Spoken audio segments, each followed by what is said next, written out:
Dear students, हम किसके बारे में डिस्कस करेंगे बेटा? अब हमने लास्ट वीडियो के अंदर हमने क्या पढ़ लिया था? ट्रीटमेंट ऑफ डिजीज़ पढ़ लिया था। ओके बेटा, तो आज हम अब किसके बारे में पढ़ेंगे? Principle of prevention of disease के बारे में पढ़ेंगे। प्रिवेंशन का मतलब क्या होता है? बचाव। ठीक है, क्या होता है बेटा? बचाव। एक तो हम क्या है, बीमार है तो हमने ट्रीटमेंट लिया है, और प्रिवेंशन मतलब हम बीमार ना हो, उससे बचना, वो चीज़ क्या कहलाई जाएगी? प्रिवेंशन। समवन सेज दैट बेटा prevention is better than cure. ध्यान देना, ये इंपॉर्टेंट है, बहुत बार क्वेश्चन पूछते हैं कि prevention is better than cure.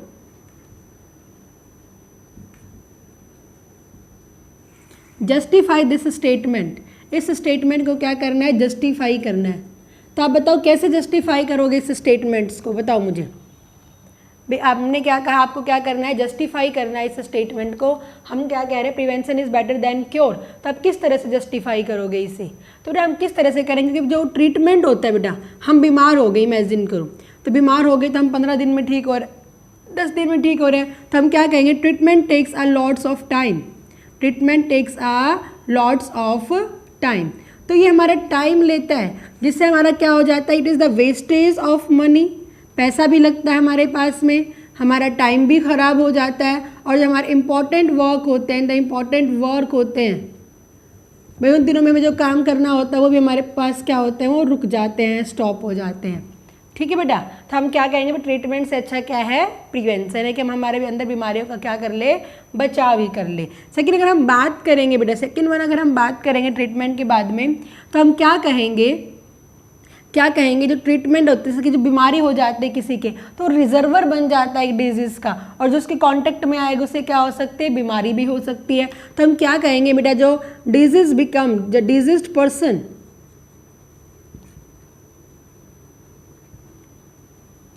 Become reservoir of pathogen, reservoir हो जाएगा पैथोजन का, and cause to disease, cause the disease to other, cause the disease to other. तो दूसरों को भी क्या कर सकता है? बीमारी फैला सकता है। कोविड-19 आप आराम से देख सकते हो, एक के अंदर तो दूसरों के अंदर बहुत जल्दी फैला रहा है, होते ना, तो डिजीज पर्सन क्या हो जाता है? Become reservoir of the pathogen and cause disease to the others. अगर हम नेक्स्ट बात करेंगे, जब हम बीमार हैं तो उससे हमारे ऑर्गन क्या हो रहे हैं? अफेक्ट हो रहे हैं, और काफ़ी बीमारियां तो ऐसी होती है कि उन ऑर्गन्स की रिकवरी भी नहीं हो सकती है। तो हम क्या कहेंगे? जो डिजीज होती है cause damage to organs and these organs may not be recovered properly, may not be recovered properly, और प्रॉपरली रिकवर्ड भी नहीं होते हैं। काफ़ी बीमारियां ऐसी होती हैं, एक्यूट में तो फिर भी हमारे पास हो जाते हैं, लेकिन अगर हम बात करेंगे जो भी क्रॉनिक डिजीज़ होती है, लॉन्ग टर्म डिजीज़ होती है, उनके अंदर अगर हमारे पास ऑर्गन डैमेज हो जाते हैं तो उनकी रिकवरी भी पॉसिबल नहीं होती है। इसीलिए हम क्या कहेंगे कि बीमारी ना हो, और हम पहले ही क्या कर ले? उसका बचाव कर ले। आगे बेटा मेरी बात समझ में, तो आप एक चीज़ को ध्यान देना, prevention is better than cure, justify, तो भाई तीनों ही चीज़ें लिखनी है। Treatment takes lots of the time, पैसे टाइम लेता है, उसमें हमारी मनी भी वेस्ट होता है, टाइम भी, क्योंकि भाई हम डॉक्टर के पास जाएंगे, उपचार करवाएंगे, सारी चीज़ें होगी। ठीक है, टाइम और इंपॉर्टेंट वर्क भी हमारे रुक जाते हैं। डिजीज पर्सन रिजर्वर बन जाता है किसी भी बीमारी का, और वो दूसरों को डिजीज फैला सकता है। और डिजीज क्या होती है? Cause damage to the organ, organ को क्या करती है? डैमेज करती है, और ये ऑर्गन प्रॉपरली क्या नहीं होंगे बेटा? रिकवर भी नहीं हो पाते हैं काफ़ी बीमारियों के अंदर। इसीलिए हम क्या कहेंगे? Prevention is much better than the cure. Clear है बेटा सारे बच्चों को? अब हम बात करेंगे कि प्रिवेंशन कैसे करेंगे, कैसे हम बचाव कैसे करेंगे। जैसे हमने ट्रीटमेंट के अंदर आपको बताया था 2 वे होते हैं, इन द सेम वे हम इसके अंदर भी क्या पढ़ेंगे? 2 वे ही पढ़ेंगे। क्या पढ़ेंगे बेटा? हम इसके अंदर भी 2 वेज पढ़ेंगे। एक हम क्या पढ़ेंगे? जनरल वे, और एक हम क्या पढ़ते हैं? Specific way. एक हम क्या पढ़ेंगे? जनरल वे, और एक हम क्या पढ़ेंगे? Specific way. जनरल वे का मतलब सेम, पर हम जो नॉर्मल रूटीन में करेंगे।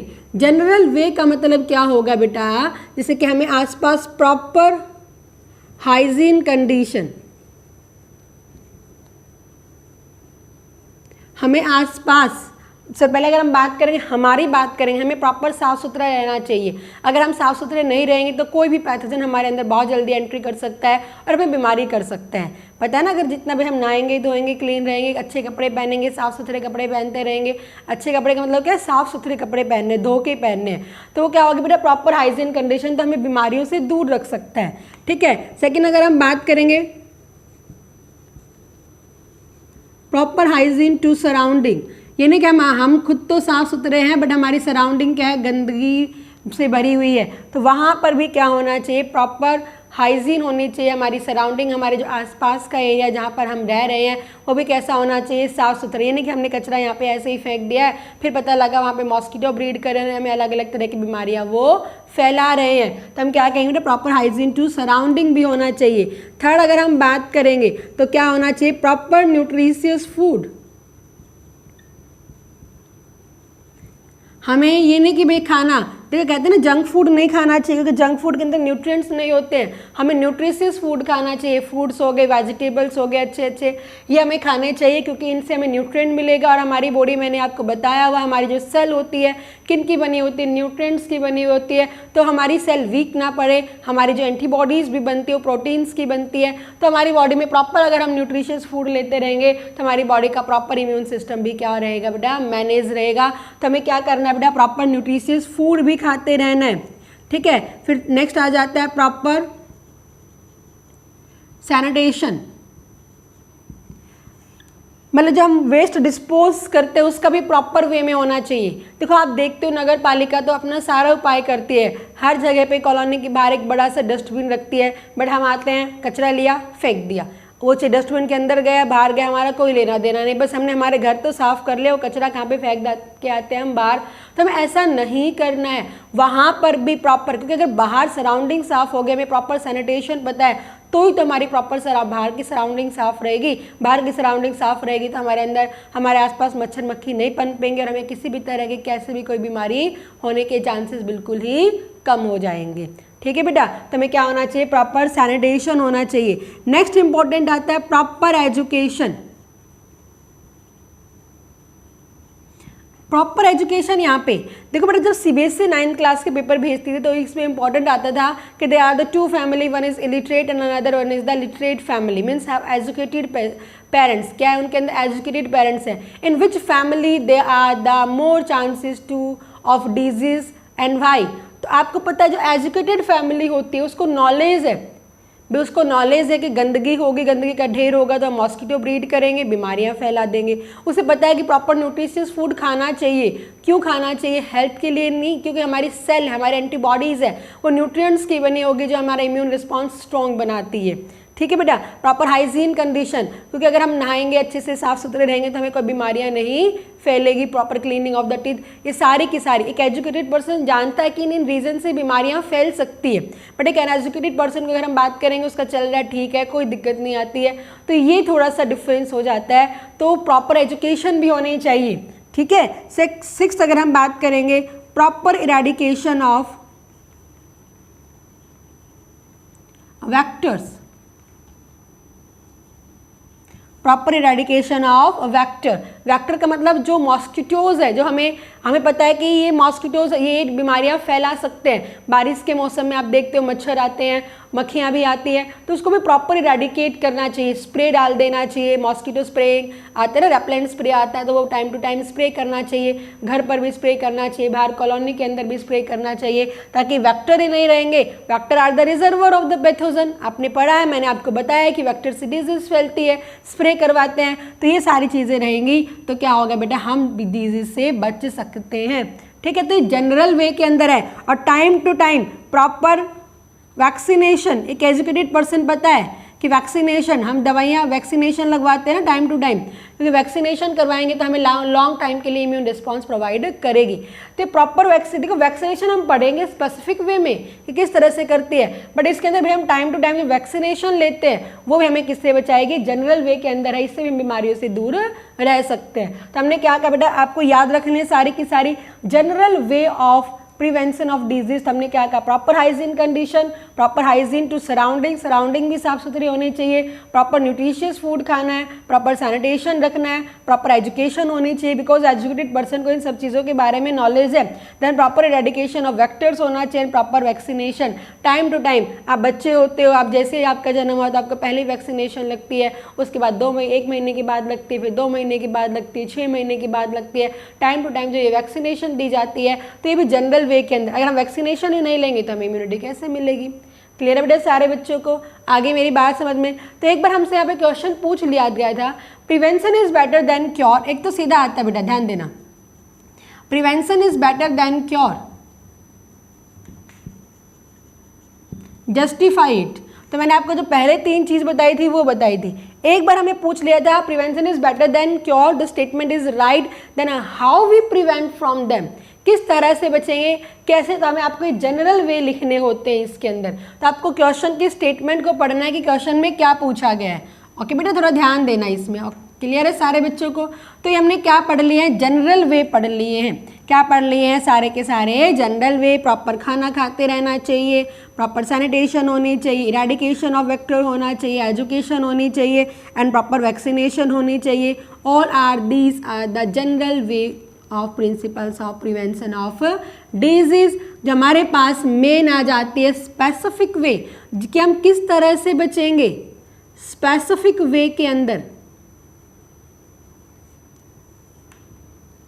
स्पेसिफिक वे के अंदर हम प्रिवेंशन ऑफ डिजीज किससे बचेंगे? बाय इम्यूनाइजेशन प्रोसेस से बचेंगे बेटा। किससे बचेंगे? इम्यूनाइजेशन से बचते हैं। किससे बचेंगे? इम्यूनाइजेशन। क्या होती है immunisation? It is a process in which a person immune system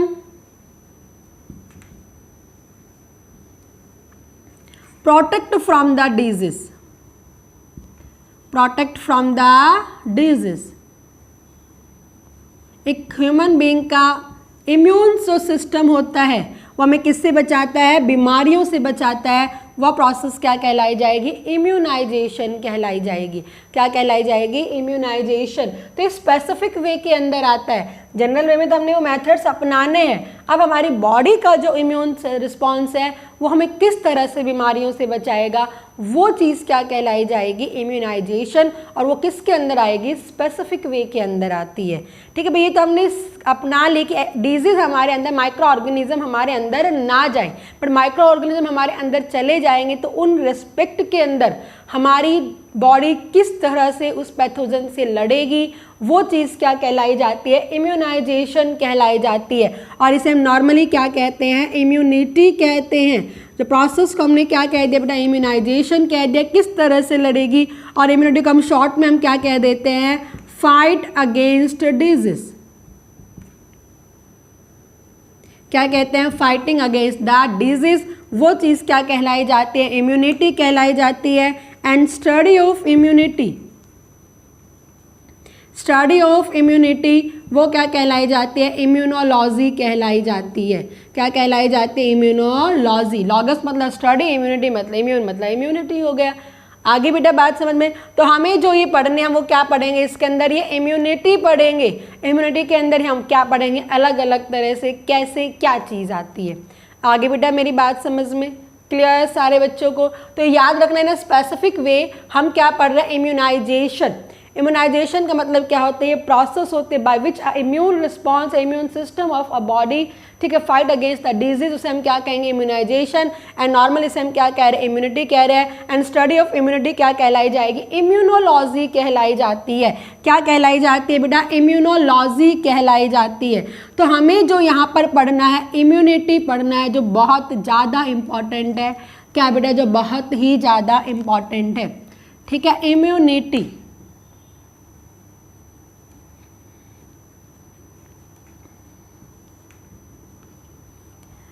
कुछ नहीं है इम्यूनिटी, देखो सीधी सी बात है, हमारी बॉडी का हर पार्ट एक इम्यून रिस्पॉन्स क्या करता है? पैदा करता है। ठीक है, इम्यूनिटी प्रोवाइड करवाता है हमारी बॉडी का। इससे पहले तो हमारी एक स्किन हो जाती है जो हमारे पैथोजन को रोकती है अंदर जाने से। दूसरा अगर हम बात करें फिर भी अगर हमारा पैथोजन हमारी बॉडी के अंदर चला भी जाता है, माइक्रो ऑर्गेनिज्म, तो वो भी उससे बचाएगी अलग अलग तरह से। कैसे बचाएगी, ठीक है। और उसके बाद अगर उनसे भी बचा कर चला जाता है तो फिर हमारे पास में क्या होता है बेटा, क्या होता है, एंटीबॉडीज़ प्रोड्यूस होंगी।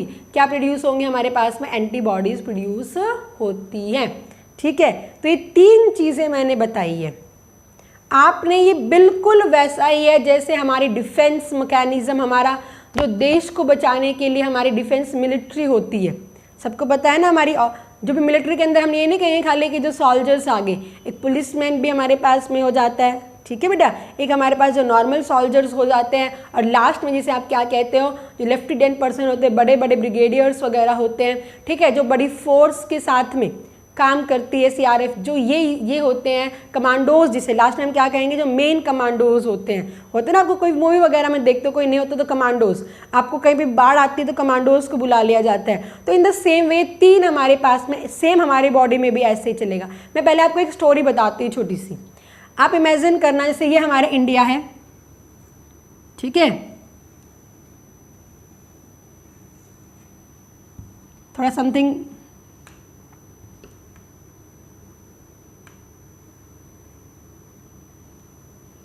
इमेजिन करो, मैं नॉर्मल बनाया, ये हमारा इंडिया हो गया, ये हमारे इंडिया का बॉर्डर हो गया, ये हमारे इंडिया का क्या हो गया बेटा, बॉर्डर हो गया। हमारे बॉर्डर पे क्या होते हैं, सोल्जर्स होते हैं ना, हमारी हर लाइन के ऊपर क्या प्रेजेंट होंगे, सोल्जर्स प्रेजेंट होंगे। अब कोई एनिमी एंटर कर रहा है यहाँ से, तो क्या एनिमी एंटर करने देगा, सोल्जर एंटर करने देगा, नहीं एंटर कर देगा। कोई टेररिस्ट आता है, अगर उसको दिख गया है तो 100% क्या करेगा, उसे मार डालेगा, उसे बचाने की कोशिश करेगी। तो हमारे अलग अलग फौजी भाई जो रहते हैं, सोल्जर्स हमारी सीमा पे, बॉर्डर सीमा पे प्रेजेंट है, तो पहली लाइन ऑफ डिफेंस कहते हैं इसे हम। 3 डिफेंस लाइन होंगी बेटा हमारे पास में। पहले हमने क्या कहा, फर्स्ट लाइन ऑफ डिफेंस, क्या कहेंगे हम, first line of defence. And first line of defence के अंदर हमारे पास क्या आ जाते हैं, सोल्जर्स, जो कहाँ प्रेजेंट होते हैं, हमारे बॉर्डर के ऊपर प्रेजेंट होंगे। और फिर भी कोई टेररिस्ट गुफा से कैसे करके अंदर आ गया है, इमेजिन करो यहाँ आ गया, तो यहाँ पर ये पुलिस चौकियाँ बनी हुई होती है। क्या बनी हो, समझना, बस ये मत सोचना कि भाई इस तरह से क्या है, क्या बनी होगी बेटा, हमारे पास यहाँ पुलिस चौकी बनी हुई होगी। उसको लग गया है कि नहीं तो कोई दूसरा है, यहाँ का जाना पहचाना नहीं लग रहा है, इसने पहले कहीं देखा था, ये हमारे एक लोकल पीपल नहीं है, वो क्या है, कोई टेररिस्ट है, कोई गुंडा है, कुछ भी है, मतलब सही आदमी नहीं है। तो पुलिस उसे क्या करेगी, पकड़ने की कोशिश करेगी। अब उसने एंट्री कर लिया, उन सोल्जर से बचा के entry. In the same way हमारी बॉडी में पहले हमने क्या कहा, स्किन से स्किन एंटर करने नहीं देती है, पैथोजन को बचाती है। उसके बावजूद फिर भी हमारे अलग अलग ऑर्गन से एंटर कर गई, माउथ से कर गई, सांस के साथ में, नाक से कर गई है, खाने के साथ में, फूड से कर गई है, ईयर से कर गई है, ठीक है, आईज से कर गई है। तो ये ओपनिंग रस्ते हो गए, इन रस्तों से एंटर कर गई है। अब पुलिस चौकी ने उसे पकड़ लिया कि हमारा आदमी नहीं है, हमारे आसपास के जो भी एरिया उसका आदमी नहीं है, उसे पकड़ेगी, पूछताछ करेगी, उसे लगेगा टेररिस्ट है, जो भी पकड़ा जाएगा तो उसे बंद कर देगी। इन द सेम वे उसे हमने, जो पुलिस आई है उसे हम कौन सी लाइन कह रहे हैं, सेकंड लाइन ऑफ डिफेंस कह रहे हैं। क्या कह रहे हैं उसे हम बेटा, सेकंड लाइन ऑफ डिफेंस कह रहे हैं, पुलिस चौकी जिसे हम कह रहे हैं। अब ये पुलिस चौकी से भी बचा गया है, मतलब हमारे माउथ में एंटर करेगा, सलाइवा एंजाइम होगा, उसे किल कर देगा, लेकिन उन सब चीज़ों से बचा के अपने टारगेट जगह पे पहुंच गया कि उसको वहां पर बम ब्लास्ट करना है। टारगेट जगह पे पहुंच गए, मैसेज आ चुका है कि भाई वो टारगेट जगह पे पहुंच चुका है, अब वो वहाँ पे बम ब्लास्ट करेंगे। तो फिर हमारे क्या बुलाए जाते हैं बेटा, क्या बुलाए जाते हैं, हमारे पास में कमांडोज बुलाए जाएंगे। क्या बुलाए जाएंगे, कमांडोज। इसे हम क्या कहेंगे, थर्ड लाइन ऑफ डिफेंस कहेंगे। जब हम क्या कह रहे हैं, हमारे क्या बुलाए जाते हैं, कमांडोज बुलाए जाएंगे। वो चीज़ क्या कहलाई जाती है, थर्ड लाइन। और कमांडोज हमेशा बड़ी बड़ी बंदूक के साथ में आते हैं, गोलियाँ चलाते हैं और उनको क्या करते हैं, मार देते हैं। ऐसा ही हमारी बॉडी में चलता है, सेम टू सेम। ऐसे हमारी बॉडी में भी 3 लाइन ऑफ डिफेंस होती है। पहली लाइन ऑफ डिफेंस हमारी स्किन होगी। सेकेंड लाइन ऑफ डिफेंस हमारी बॉडी के डिफरेंट पार्ट्स होंगे, बैरियर्स बने हुए होंगे, ठीक है। हमारा माउथ के अंदर सलाइवा है, नोज है, हमारे आईज है, ईयर है, हमारी जो स्वेट ग्लैंड्स होती है, सारे के सारे हमारी सेकेंड लाइन ऑफ डिफेंस का काम करते हैं। और थर्ड लाइन ऑफ डिफेंस अगर हम बात करेंगे, उसके बावजूद बचाकर अपने टारगेट ऑर्गन्स तक पहुंच जाते हैं, तो वहां पर आती है एंटीबॉडीज। तो एंटीबॉडीज जो प्रोड्यूस होंगी बेटा, एंटीबॉडीज जो प्रोड्यूस होंगी वो हमारे क्या होते हैं, कमांडोज होंगे। क्या होंगे, हमारे कमांडोज होंगे। एक एंटीबॉडीज मतलब जो एक हमारे एंटीबॉडीज मतलब क्या होती है बेटा, WBC सेल्स होंगी, जिसे हम क्या नाम देंगे, लिम्फोसाइट्स कहेंगे। क्या कहेंगे, लिम्फोसाइट। और लिम्फोसाइट एक तरह से एंटीबॉडीज बंदूक का काम कर रही है, वो बंदूक वहां से चलेंगे उनको क्या करेगी, खत्म करने का काम करती है। ठीक है बेटा, ऐसे ही कुछ नहीं है इम्यूनिटी, हमारे अंदर भी क्या है, एक डिफेंस मैकेनिज्म चलता है, वही चीज़ क्या कहलाई जाएगी, इम्यूनिटी कहलाई जाएगी। जब आप किसी बुक से पढ़ना शुरू करोगे तो उसमें अलग अलग तरह से दिया हुआ है, मैं आपको सबसे सिंपल वे से बताऊंगी, उसके बाद हम 1 बाय 1 चीज़ें करेंगे, क्योंकि बुक में बीच में लिम्फोसाइट भी ऐड कर दिया, वैक्सीनेशंस भी ऐड कर दिए, अलग अलग चीज़ें पढ़नी हमें वो सारी चीज़ें, बट हम एक करेक्ट सीक्वेंस के अंदर पढ़ेंगे। हम किसके अंदर पढ़ेंगे बेटा, एक करेक्ट ऑर्डर के अंदर पढ़ेंगे कि हमें किस तरह से पढ़ना है। तो आई होप बेटा आपको ये सारी चीज़ें समझ में आ गई होंगी। आगे बेटा सारी चीज़ें समझ में आगे बेटा, गुड। तो ये अगर इस वीडियो के अंदर मैं बात करूँ, क्योंकि काफ़ी बच्चों की क्वेरीज आती है, मैडम थोड़ा सा वीडियो छोटा बनाया करो जब भी अपलोड में दिक्कत आती है एटसेट्रा, तो आप मैंने इस वीडियो के अंदर, अभी मैं जस्ट दूसरा वीडियो बनाएंगे, मैंने आपको क्या कहा बेटा, प्रिवेंशन हम पढ़ रहे हैं, क्या पढ़ रहे हैं हम, प्रिवेंशन के बारे में पढ़ रहे हैं। तो एक हमने क्या पढ़ा है, जनरल मैथड पढ़ा, और एक हम क्या पढ़ेंगे, स्पेसिफिक वे पढ़ेंगे। जनरल के मैथड के अंदर हमने कुछ स्टेप्स करवाए हैं, स्टेप्स हमने क्या करा है, proper hygiene condition, proper sanitation होना चाहिए, प्रॉपर डेडिकेशन ऑफ वेक्टर होना चाहिए, प्रॉपर न्यूट्रिशियस फूड होना चाहिए, प्रॉपर एजुकेशन है, ये सारे जनरल मेथड्स के अंदर आते हैं। इससे हम बीमारियों से बच जाएंगे तो क्या होगा, ट्रीटमेंट से बेटर होगा। Prevention is better than cure, क्योंकि ट्रीटमेंट टाइम भी लेता है, मनी भी वेस्ट होती है। फिर आप डॉक्टर के जा रहे हैं, डॉक्टर OPD के रुपये अलग से ले लेता है, फिर अलग से चार्ज लगाता है, दवाइयों के अलग से कुछ, तो आप समझते हो ना, एक नॉर्मल पर्सन के लिए भी बहुत ज़्यादा हो जाता है, क्यों ना, फिर हम बीमारियों से बच ही जाएं, ठीक है। और रिजर्वर हो जाता है, अपने घर में दूसरों को भी डिजीज़ फैला सकता है वो। क्लियर है बेटा, आगे मेरी बात समझ में। और स्पेसिफिक वे के अंदर हमें क्या पढ़ना है, इम्यूनिटी पढ़नी है। स्पेसिफिक वे के अंदर हमें क्या पढ़ना है बेटा, इम्यूनिटी के बारे में हमें पढ़ना है। स्पेसिफिक वे के अंदर हम क्या पढ़ेंगे, इम्यूनाइजेशन पढ़ेंगे। क्या पढ़ेंगे, इम्यूनाइजेशन। इम्यूनाइजेशन तो क्या होगी बेटा, एक प्रोसेस होगी जिसमें हमारा इम्यून सिस्टम क्या करता है, fight against the disease, and वो क्या कहलाई जाएगी, इम्यूनिटी कहलाते हैं, fight against the disease commonly हम। और स्टडी ऑफ इम्यूनिटी क्या कहलाई जाएगी, इम्यूनोलॉजी कहलाई जाएगी। क्या कहलाई जाएगी, इम्यूनोलॉजी कहलाई जाएगी। तो नेक्स्ट वीडियो के अंदर हम क्या पढ़ेंगे, स्पेसिफिक वे पढ़ेंगे। ओके।